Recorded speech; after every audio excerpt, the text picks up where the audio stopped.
have I got a book for you. It's great, it's suspenseful, and it's dirty. Not that kind of dirty.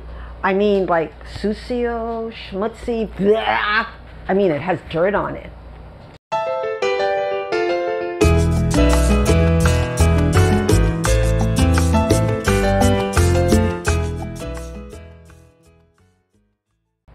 Aloha and welcome back to my BookTube channel. I'm the baby boomer booktuber, or you can say the oldest person on BookTube, maybe. Welcome to my December book haul. And if I have to give a name to my December book haul, I will call it a peaceful December book haul. So I looked up peaceful in my favorite place, the Power Thesaurus, and it says tranquil, calm, quiet, serene, placid, still, undisturbed, peaceable, untroubled, restful, cool, Pacific. And since I live in the middle of the Pacific Ocean, I'll say it's a pretty cool book haul. Now, what does peaceful mean to readers? It could be anything. For me, peaceful means mysteries. What? Yeah, I know. Blood, gore, death. I like it all. But I learned something about myself this month about what kind of mysteries I like. So first, we're going to start with the dirty book, and it's really dirty. I mean, this has been through the mill, as we used to say in the olden days. But it's my favorite author, or used to be. His name is Jonathon Kellerman, and he writes psychological mysteries. He used to be a child psychologist, so he knows a lot. And I thought I read all his books until I saw this in the thrift store, charity shop, Over the Edge. And I tell you, I put all my books aside and I can't stop reading this, even though it's dirty and I have to wash my hands afterwards. Well, we should wash our hands anyway, right? I'll just read you a little blurb. The case begins with the maniacal middle-of-the-night call from a young former patient of Alex, Delaware. Within hours, the teenager has been arrested at the scene of the mutilation murders of his mentor and lover, and an anonymous street hustler. The case is not nearly as simple as it seems. Perhaps the best of Kellerman's books, a triumph, complex plot twists, believable characters. So vividly drawn, Kellerman approaches the boundary of the psychological horror story. Now, if that doesn't get you to read it, I don't know what would. Now, I love psychological mysteries, and this book was written a very long time ago. In fact, there's an afterword that Jonathon Kellerman writes. I haven't read it yet, but it really has gone through the test of time well. So it was written in 1987, and he makes references to flower children of San Francisco and the 60s that brought it back to me. So I think it aged really well. I suggest this. I haven't finished reading it, but I missed this one. This is the third Alex Delaware novel. Alex Delaware is the psychologist, sort of, turned detective, and he has a friend named Milo who is part of the police department, who happens to be gay, which, you know, is a really good thing that this was talked about back then. And I love Milo. Milo is a great character, and I want you to get to know him. He has something that I have, a characteristic, and he had suffered with acne, so he has scars on his face. And maybe Jonathon Kellerman didn't have to mention it that much, but that plus he's a really cool guy. So they make a team, and even though he's in this book, he's not as present yet. I have a feeling he's going to make a appearance, more of an appearance later on. Anyway, I know I'm going to give this 5 stars. I'm so happy that I found a Jonathon Kellerman book, no matter how used it was. That just tells me that people loved it. Okay, so next. Okay, this is completely different. I've never read Gytha Lodge, but she has 2 books that I got from the library, so she must be really popular. 6 friends, 1 killer, who do you trust? She lies in wait. I saw this around BookTube, and I went to, this is a library book, and I have to say that there's a booktuber named April from Getting Hoogie With It, who reads the first line of every book. And I think that's really great to see if you're going to like a book.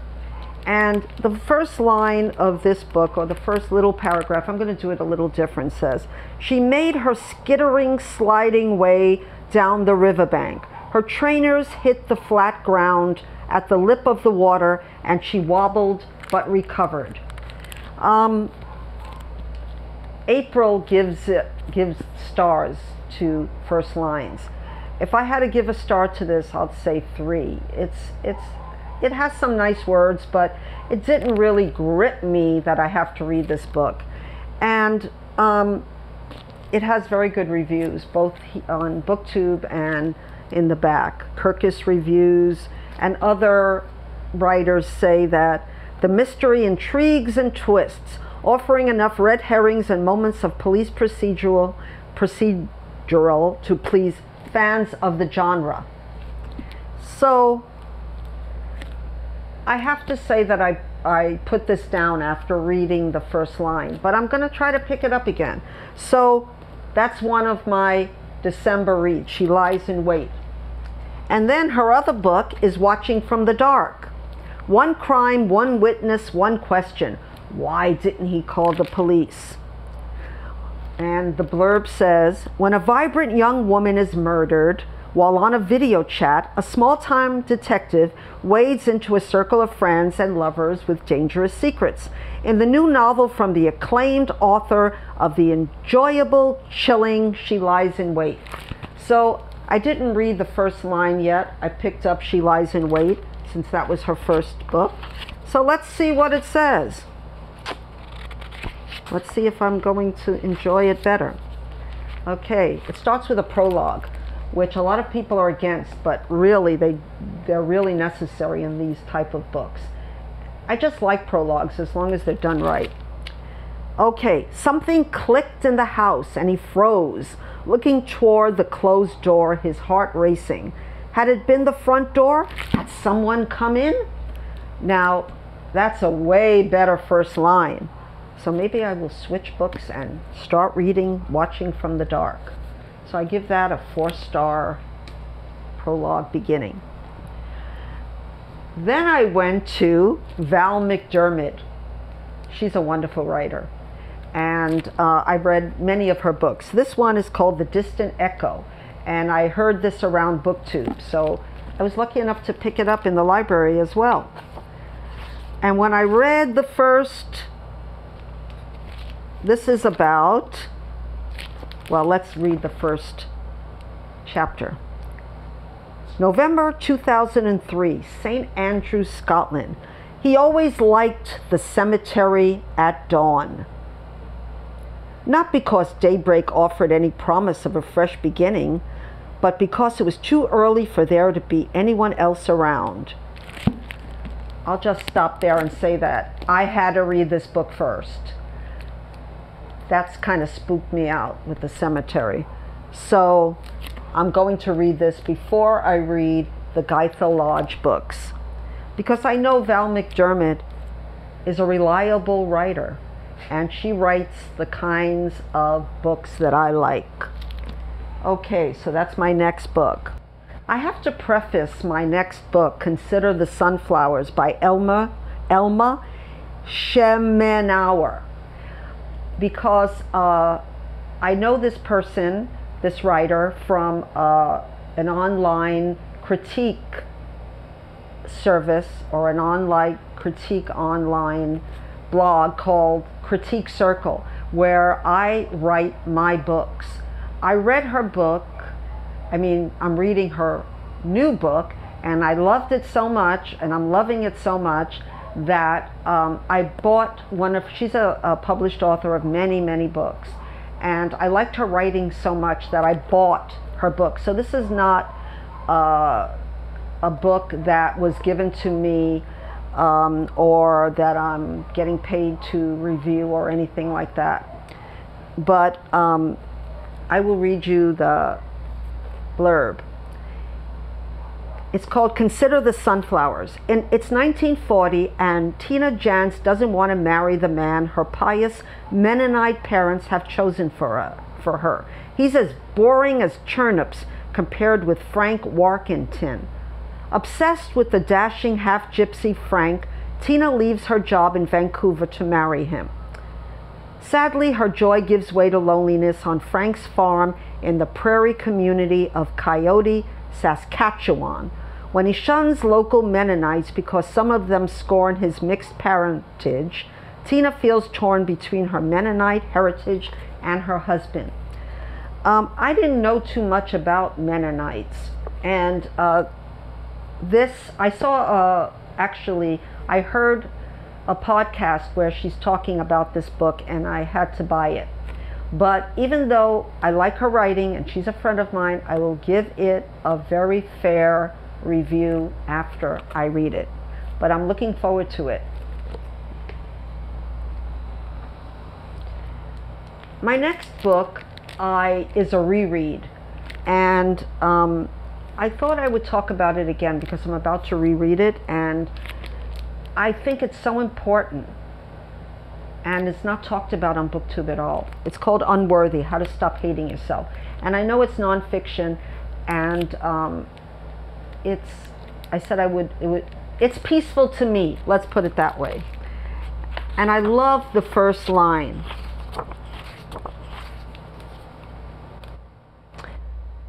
For more than 40 years, I hated myself unreservedly, as if it was required. Why?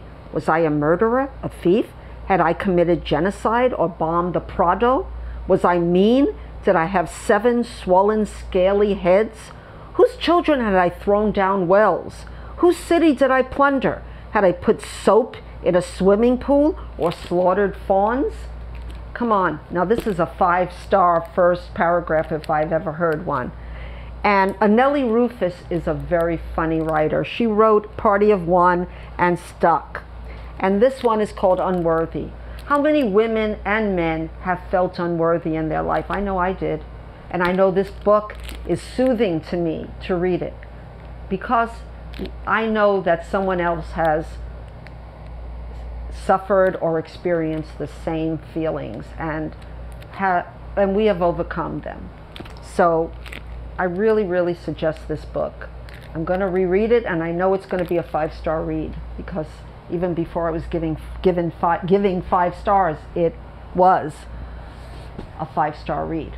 My next book is called Zane. Well, she's Zane. The book is called Addicted. And this is an African-American writer who writes erotica. And I say, why not?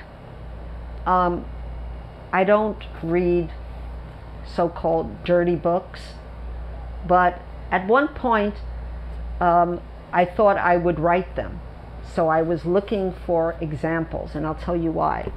I write memoir, and if any of you writers out there know, memoir does not make a lot of money, or any money.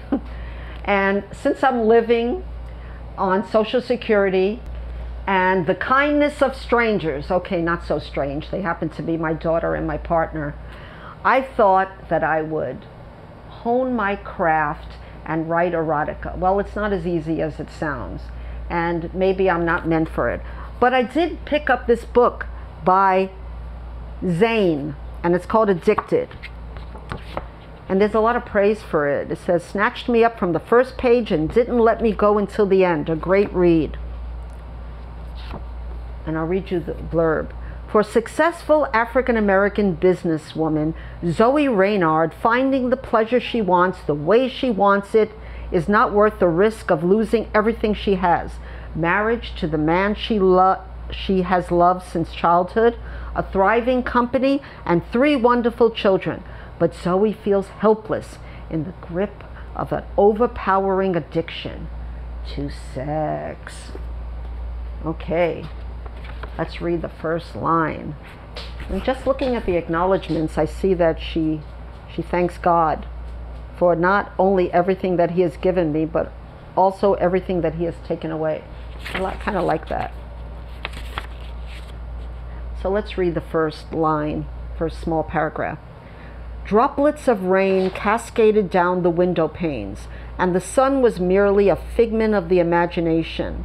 The dark gray clouds held it prisoner behind their foggy mist, and the day was cold and dreary at best. This is a good first line as atmosphere. So I'll give it 3.5 stars. I guess I wanted to get into the juicy parts right away, but that's not how it works. My final book. So anyway, I want to know if anybody has read Zane before, because she's a very prolific author, I hear. Let me know down in the comments. The last book is How Green Was My Valley. It's the winner of the National Book Award in 1940, and it's by Richard LLewellyn. This I heard of, and I saw on BookTube. I watched a video that said that this is a favorite book of all times. Now, in 1940, wasn't a very happy year, especially for a lot of different people who had to suffer through the World War II. So I imagine that what it says here, a beautiful story told in words which have Welsh music in them, a book which will live in the mind and memory of its readers. Let me read the first line. I'm going to pack my 2 shirts with my other socks and my best suit in the little blue cloth my mother used to tie round her hair when she did the house, and I am going from the valley. That really made me want to read it even more. It has a cadence to it that already has hooked me. And if anybody wants to do a buddy read with me on this, I really would appreciate that and would love that. So please leave me a comment on either down below or in my other social media sites, because I really want to read this with somebody. I just feel that I'm going to really love it. So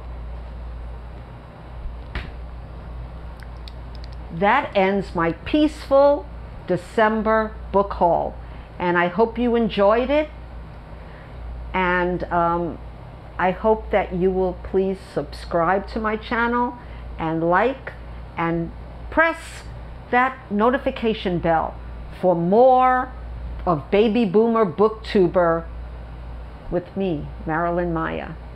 So please join me again, and until we meet again in happier circumstances around the world, I bid you aloha oi.